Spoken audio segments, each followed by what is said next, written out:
সুপ্রিয় সুধীমণ্ডলী, আসসালামু আলাইকুম। কেমন আছেন? এখন চলছে পবিত্র রমজান মাস। মুসলিম ধর্মাবলম্বীদের জন্য অত্যন্ত গুরুত্বপূর্ণ একটি মাস। এই মাসে 14-15 ঘন্টা অভুক্ত থাকতে হয়। দীর্ঘ সময় অভুক্ত থাকার কারণে দেখা যায় যে আমাদের পানি কম খাওয়া হয়, এছাড়া খাদ্যাভ্যাসে বেশ পরিবর্তন হয়, যার কারণে দেখা যায় সার্জার বিভিন্ন রোগের আশঙ্কা প্রাদুর্ভাব এই রমজানে বেড়ে যায়। তার কী কী সেই রোগ এবং সেই রোগগুলো থেকে বাঁচার জন্য আমাদের কী করণীয় সে ব্যাপারে আজকের এই ভিডিওতে আলোচনা করা হবে। এই রমজানে যেহেতু পানি কম খাওয়া হয় এবং বেশি করে তৈলাক্ত খাবার, বিশেষ করে আলুর চপ, পেঁয়াজু, বেগুনি ইত্যাদি ভাজা পোড়া জাতীয় খাবার বেশি খাওয়া হয়, মাংস জাতীয় বিভিন্ন খাবার বেশি খাওয়া হয়, তুলনামূলকভাবে শাকসবজি কম খাওয়া হয়, ফলমূল কম খাওয়া হয়, যার কারণে দেখা দেয় কোষ্ঠকাঠিন্য। এই কোষ্ঠকাঠিন্যের জন্য পায়ের মধ্যে বেশ কিছু রোগ এই রমজানের সময় বেড়ে যায়, যেমন অ্যানাল ফিশার, যেটাকে আমরা গ্যাস বলে থাকি, এছাড়া হচ্ছে পাইলস বা হ্যামোরয়েড অথবা অর্শ, এই রোগের সংখ্যা বেড়ে যায়। এছাড়া যাদের গ্যাস্ট্রিকের সমস্যা আছে তাদের অতিরিক্ত তৈলাক্ত খাবার জন্য এবং দীর্ঘ সময় মুক্ত থাকার জন্য গ্যাস্ট্রিকের সমস্যাও বাড়ে। এছাড়াও যাদের পিত্তথলির পাথর রয়েছে কিন্তু সেটা অপারেশন করা হয়নি, তাহলে দেখা যাচ্ছে পাথরের ব্যথাটাও যে কোনো সময় উঠতে পারে।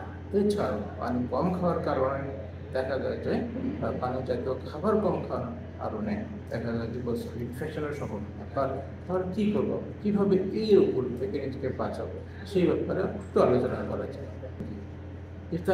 ইফতারির সময় করণীয়। ইফতারির সময় যথেষ্ট পরিমাণ পানি খাওয়ার চেষ্টা করতে হবে, বা পানি জাতীয় খাবার যেমন শরবত এগুলো খাবো। তৈলাক্ত খাবার যত কম পারা যায়, ভাজা পারা যত কম পারা যায়, মাংস জাতীয় খাবার যত কম পারা যায় সেটা আমরা চেষ্টা করব। বেশি করে ফলমূল খাবো, ফলমূল দিয়ে ইফতার করবো। চিড়া খেতে পারি, চিড়ার সাথে আমরা চিড়া দিয়ে দই কলা দিয়ে খেতে পারি, মাঝে মাঝে একটু খিচুড়ি খেতে পারি এবং বেশি করে পানি খেতে পারি এবং পর্যাপ্ত পরিমাণ ইফতার। অতিরিক্ত খাবার খেয়ে ফেলতে পারি, যে সারাদিন খাইনি আমি একটু বেশি করে খাই, এটা ছিল না। ইফতার করে আমরা একটু হাঁটা চলা করবো। এরপরে নামাজ পড়ার পরে আমরা রাতের খাবারটা খেয়ে ফেলি। রাতের খাবারটা যেন পরিমাণ মতো হয়, অতিরিক্ত যেন না হয় সেটা খেয়াল রাখতে হবে। রাতের খাবারে বেশি করে আমরা শাকসবজি রাখার চেষ্টা করবো বা মাছ রাখার চেষ্টা করবো, একটু মাংস দিতে পারে, খেয়ে একটু হাঁটাহাঁটি করবো, তারপর আমরা শুয়ে পড়বো। সেহরির সময় কী করবো, সেহরির সময় উঠে যাব এবং সেহরির সময় শেষ হওয়ার আগে খাবারটা খেয়ে খাবার পরিমাণ মতো খাবো, যথেষ্ট পরিমাণে পানি খাবো, শাকসবজি খাবো, প্রয়োজনে দুধ খাবো, দুধ জাতীয় খাবার খেতে পারি, মাংস যতটা সম্ভব কম খাওয়ার চেষ্টা করবো, একটু বেশি করে শাকসবজি খাবো, ছোট মাছ খাবো, দুধ খাবো, দই খাবো। তার এই খাবারগুলো যদি আমরা খাই, পাশাপাশি যদি আমরা গ্যাস্ট্রিকের সমস্যা থাকতে সেক্ষেত্রে গ্যাস্ট্রিক ওষুধটা একটু নিয়মিত যদি খাই এবং যদি ভাজা পোড়া খাবার কমিয়ে দিই, তাহলে হয়তো আমাদের কোষ্ঠকাঠিন্য যে সম্ভাবনা সেটা কমে যাবে এবং এই রোগগুলো, যে রোগগুলো নিয়ে আলোচনা করলাম সেই রোগগুলো প্রাদুর্ভাব থেকে বা এই রোগগুলো আবার হওয়া থেকে বা বেড়ে যাওয়া থেকে আমরা বাঁচতে পারবো।